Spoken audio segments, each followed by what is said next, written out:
So Telugu film ఇండస్ట్రీలో ప్రకాష్ రాజ్ ని ban చేయడం అనేది అవసరం అంటారా? అసలు మొదలు పెట్టడం మాత్రం ప్రకాష్ రాజు పవన్ కళ్యాణ్. మేబీ వాళ్ళకున్న పర్సనల్ రిలేషన్ ని పైకి చూపించకుండా ఆయన జనాల తరపున ప్రజల తరపు నుంచి మాట్లాడుతున్నాడేమో అనుకోవచ్చు కదా. మీ మాటకి మీరు గౌరవం ఇచ్చుకోకపోతే ఎలాగవుతుంది? అంటే పవన్ కళ్యాణ్ ని ఎవరు వ్యతిరేకంగా ట్వీట్ చేశారని అనిపించినా అందరినీ బ్యాన్ చేసేస్తాము అని అంటే ఇక చీటికి మాటికి బ్యాన్ చేస్తా అంటారండి. ఎవరి అభిప్రాయం వాళ్ళు చెప్తారు. నీ అభిప్రాయం కరెక్ట్ ఏంది కాదు చెప్పేసి సరిపోతుంది.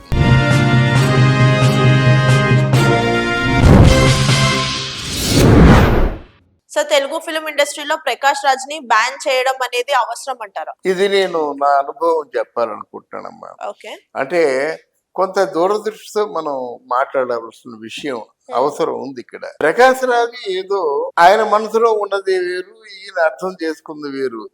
There is a huge communication gap in between Prakash Raj and Pawan Kalyan. ఎలాగంటే ప్రకాష్ రాజ్ చెప్పాడు అన్నమాట, దీన్ని ఫోకస్ అయితే చేయొద్దు, ఫోకస్ చేస్తే కొంచెం కొన్ని ఇబ్బందులు ఉన్నాయని ఏదో ఉద్దేశంతో అసలు మొదలు పెట్టడం మాత్రం ప్రకాష్ రాజు పవన్ కళ్యాణ్ అంటే మంచి ఇష్టడుగానే మొదలు పెట్టాడు.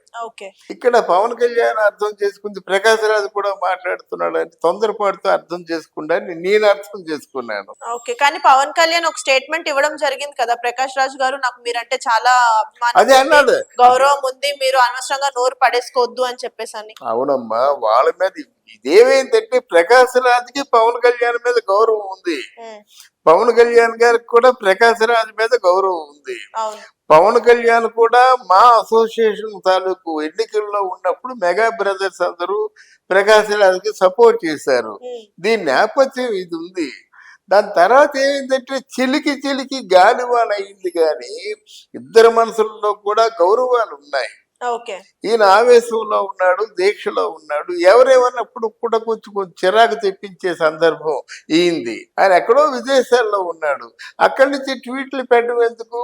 మొదటి ట్వీట్ ఏదో అపార్థం చేసుకునే సందర్భం వచ్చినప్పుడు ప్రకాష్ రాజు ఏమాత్రం తెలివైన వాడైనా సరే ఒక బయట పంపించాడు, అయ్యా నేను విదేశాల్లో షూటింగ్ లో ఉన్నా, నేను ఈ షూటింగ్ అయిపోగానే వచ్చి మిమ్మల్ని కలుస్తాను చెప్తా అన్నాడు. Fine, that can do. అంతేగాని మళ్ళీ అక్కడ as if he's staying over here only అన్నట్టుగా ఎక్కడే ఉంటున్నట్టుగా పక్కనే ఉంటున్నట్టుగా ఆయన ట్వీట్లు మీద ట్వీట్లు పెట్టడం కొంచెం అపార్థానికి దారితీసింది. మేబీ వాళ్ళకున్న పర్సనల్ రిలేషన్ ని పైకి చూపించకుండా ఆయన జనాల తరపున ప్రజల తరపు నుంచి మాట్లాడుతున్నాడేమో అనుకోవచ్చు కదా. అది కరెక్టేనమ్మా. మాట్లాడినప్పుడు ఏం చేశాడంటే, ఎప్పుడైతే మొదటి ట్వీట్ కి ప్రకాష్ రాజుని కూడా మెన్షన్ చేశాడో, ఈయన ప్రకాష్ రాజు ఒక బయట ఇచ్చాడు, మనం నేను దూరంగా షూటింగ్ లో ఉన్నాను కనుక నేనేం మాట్లాడడం బాగుండదు, అక్కడికి ఇండియా వచ్చిన తర్వాత మిమ్మల్ని కలిసి మీతో మాట్లాడుతా అన్నాడు. అంతే కదా, ఈ have to stand on his word కదా. అలా కాకుండా వెన్ హీస్ రెస్పాన్సింగ్ హిజ్ వర్డ్, మీ మాటకి మీరు గౌరవం ఇచ్చుకోకపోతే ఎలాగవుతుంది? మరి అదే పనిగా ట్వీట్లు పెడుతున్నట్టయితే అది అనుకోకుండా గలాభా సృష్టించింది. అదే పనిగా ట్వీట్లు అంటే ఒక ట్వీట్ కి వచ్చిన కాంట్రవర్సీకి ఆయన మళ్ళీ రెస్పాండ్ అవుతున్నాడు. రెస్పాండ్ అవ్వరు. నేను వచ్చిన తర్వాత మాట్లాడతాను అన్నప్పుడు ఎవరైనా సరే, సారీ నేను వచ్చిన తర్వాత మాట్లాడతానంటే నువ్వు ఎంత రెచ్చగొడితే నాకేం కావాలి? ఇప్పుడు ఒకవేళ జన సైనికులు రెచ్చగొట్టారనుకోండి, ప్రకాష్ రాజ్ కదా, వెటరన్ ఆర్టిస్ట్ కదా, ఆయన మరి ఒక బయట ఇచ్చి చెప్పిన తర్వాత మళ్ళీ మధ్యలో ఎందుకు ఆయన మాట ఆయన విత్డ్రా చేసుకున్నాడో నాకైతే అర్థం కాలేదు. అలా ఉంటే బాగుంటుంది.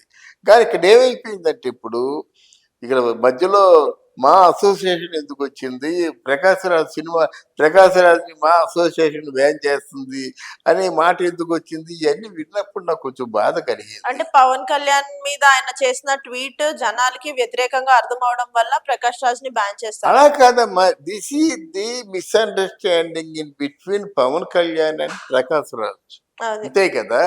వీళ్ళు కలుసుకొని మాట్లాడిన తర్వాత, తుది నిర్ణయం ప్రకటించిన తర్వాత ఎవరైనా ఏదైనా యాక్షన్ తీసుకోవచ్చు.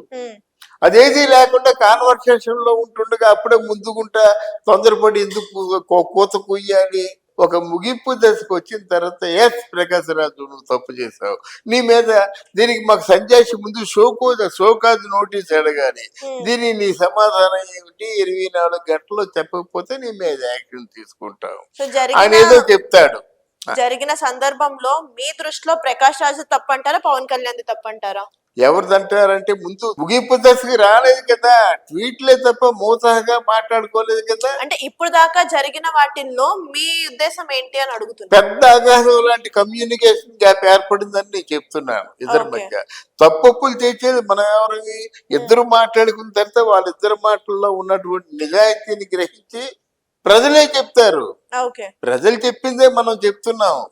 మనకి మీరు జర్నలిస్ట్ గా కూర్చున్నప్పుడు కూడా నా సొంత పైత్యం ఉండకూడదు. అవును. ప్రజలు ఏమనుకుంటున్నారో, ప్రజలకి ఏది ఆమోదయోగ్యమో, ప్రజలకి ఏది స్ఫూర్తిదాయకంగా ఉంటుందో అదే మనం చెప్పాలి. అవును. అలా ఉంటే బాగుంటుంది. కానీ ముందే మానవ బహిష్కరణ ఇట్లాంటి మాటలు రాయడం మంచిది కాదు. సో ఇప్పుడు ప్రకాష్ రాజ్ పవన్ కళ్యాణ్ కలిసి మాట్లాడుకున్న తర్వాత ఏది నిజాలు అనేది బయటపడతాయి అంటారు. తప్పకుండా ఒకరి మీద గౌరవం ఉంది కనుక Okay. ఉంటుంది. కానీ ముందే బ్యాన్ చేస్తామంటే అలా ఎవరు వాళ్ళ తాలూకు వ్యక్తిగతమైన అభిప్రాయాలు చెప్పారనుకోండి, వాళ్ళు బ్యాన్ చేసేయడమే. అదేంటండి అంత తేలిగా ఆర్టిస్టులు బ్యాన్ చేయడం? చీటికి మాటికి బ్యాన్ చేస్తా అంటారండి. ఎవరి అభిప్రాయం వాళ్ళు చెప్తారు.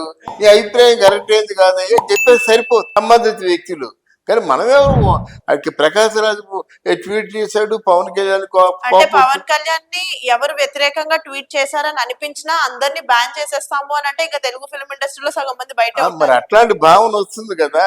అట్లాంటి భావన రాకూడదు. ప్రతి ఒక్కరికి ఒక అభిప్రాయం ఉంటుంది, వాళ్ళ సొంత ఒక ఎజెండా ఏదో ఉంటుంది కదా. అవన్నీ తెలుసుకున్న తర్వాత ఓవరాల్ గా అది మనం ఒక యాక్షన్ తీసుకుంటే బాగుంటుంది. కానీ అది కూడా సంజాయిషి అడిగిన తర్వాత ఇంతకుముందు ఇట్లాంటి ట్రోల్స్ చేయడం అదంతా వరకు కరెక్ట్ కాదు. అది మానుకోవాలి.